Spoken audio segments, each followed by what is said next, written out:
I stood there in a suit that didn't quite fit collar to tight, sleeves hanging long like they belonged to someone taller, someone more certain.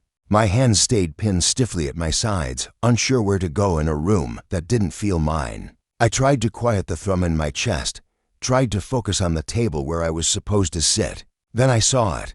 A place card, carefully printed. My name wasn't on it, not really. It read, "Low educated fake dad." I read it once, then again, each word hit like a slap, sharp and cold. I stood there, hoping my eyes were wrong, that it was a cruel joke not meant for me. But the laughter told me otherwise. Her husband's family, a few of their well-dressed friends, chuckling like they'd just delivered the punchline of the century. I scanned their faces. No one looked surprised. No one looked sorry. I stood frozen longer than I should have, long enough to feel the heat crawl up my neck, long enough for something inside me to fold in on itself. I turned quietly, hoping to leave without drawing attention, without making it worse than it already was. But then I heard her voice. "Dad, let's go home." That's all she said. Not "I'm sorry," not "please stay." Just those words. Soft, but they landed with a kind of gravity I couldn't ignore. Let's go home. Like home was still something we shared. We walked out without speaking. I remember the sound of my shoes on the marble each step like an apology I didn't know how to make. In the car, she stared down at her hands. I stared at the road. We didn't say a word. I dropped her off at her old room. Nothing had changed there. Same curtains. Same bookshelf. She sat on the edge of the bed like someone unsure where she belonged. I went into the kitchen and made tea, an old habit that didn't know how to die. I sat at the table, watching the steam twist upward. Never drank it. You know, I wasn't meant to raise a child alone. That was never the plan. Her mother left when our daughter was 6. Said she wasn't made for motherhood. Said she couldn't breathe in a house that smelled of motor oil and secondhand paperbacks. I didn't stop her. Couldn't afford to. I had double shifts to juggle, mechanic by day, night guard by dusk. I caught sleep where I could, sometimes sitting up, sometimes not at all.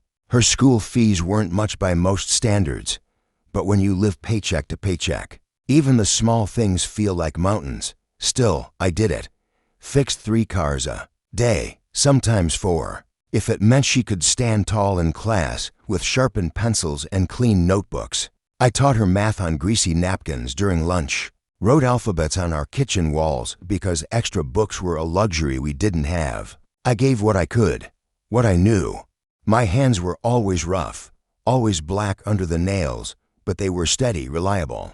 I thought she understood. She grew up in that world watching me work, watching me endure. She never complained.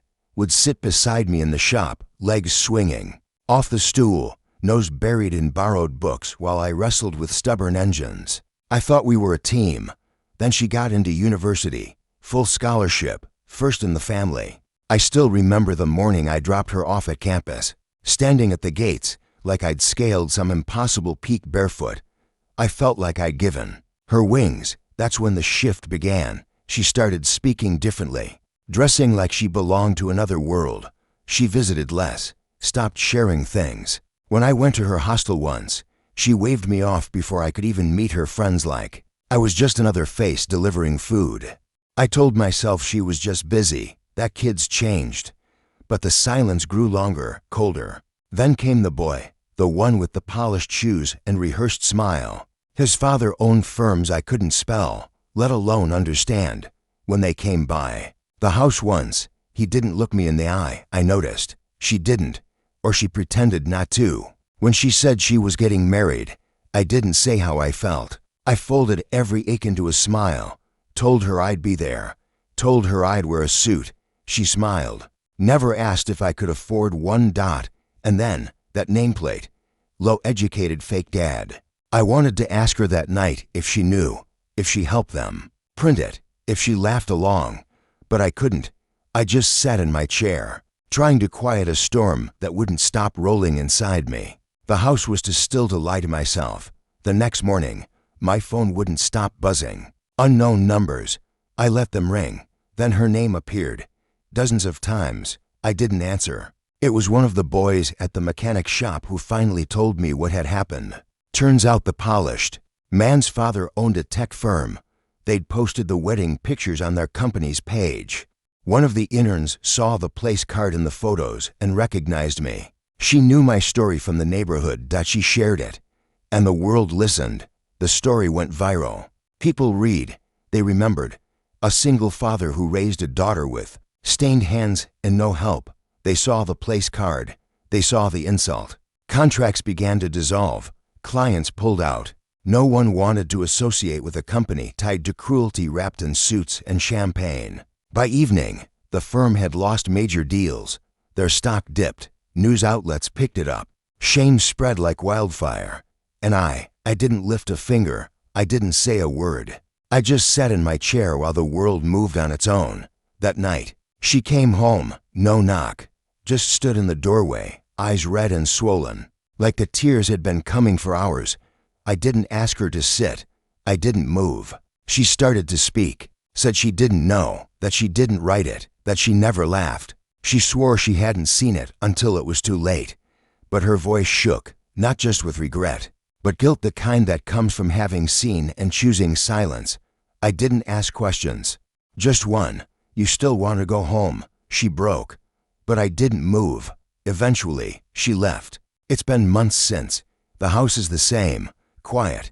My chair still groans the same way when I sit. The air still smells like grease and old tea leaves. And sometimes, the phone rings. Her number.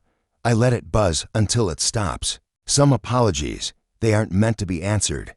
They're meant to echo. So the one who speaks them never forgets the weight.